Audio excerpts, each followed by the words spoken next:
In this video, we're going to be creating our first program that interacts with an API. We're going to need to install the requests package. So go over to your project interpreter and press the plus icon and install the requests package. If you've got it installed already because we used it in the past, then that's fine. You can just keep that one. But I have created a new project, so I have to install it again.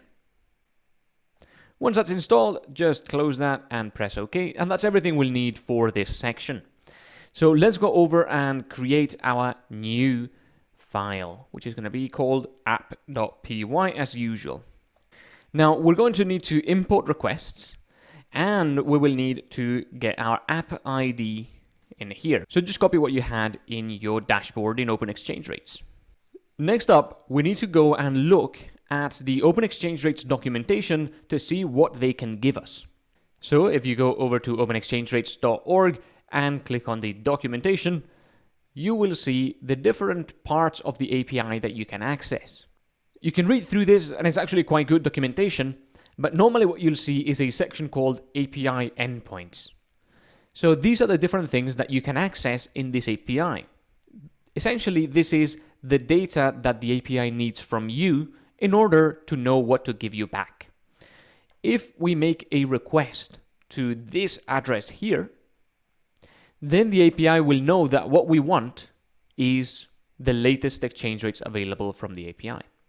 So it will return you those latest exchange rates. This is what an API is. It has a definition of what it accepts, in this case, a request on this endpoint, and a definition on what it responds with. And that is really what an API is.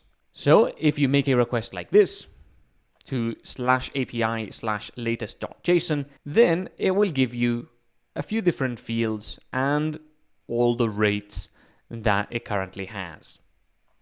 The base rate is always United States dollars, at least in the free plan. So you'll get all the rates parting from USD.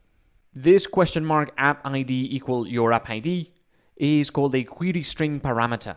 This is how we send extra information to APIs and to websites over the internet. Just put a question mark and then the key, which is app_ID, equal, and then the value, which is the value of your app ID. So knowing this, let's copy all of that here and go back to PyCharm.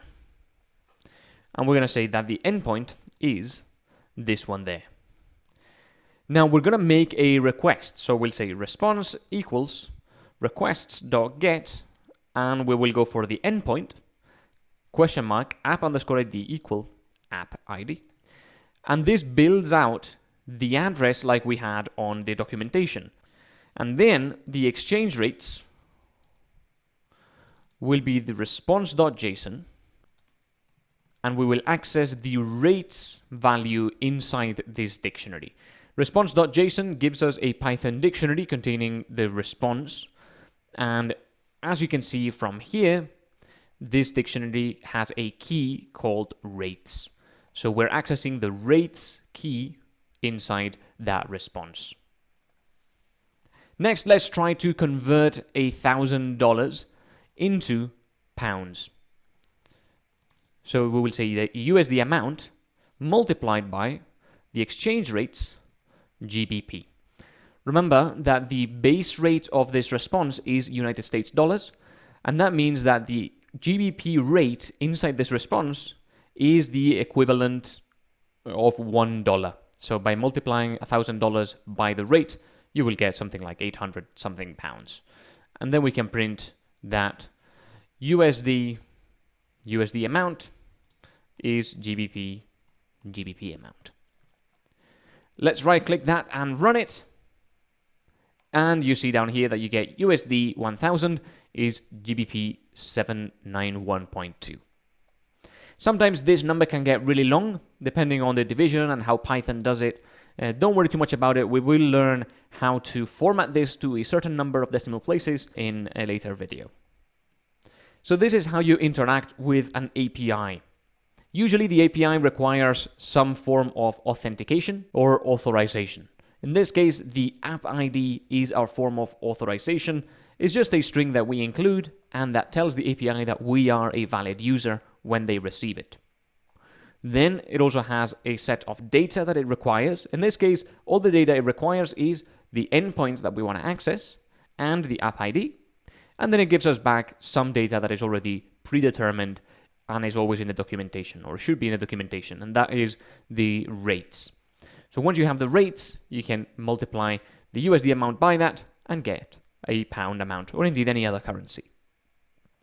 Thanks for joining me in this video. I'll see you in the next one.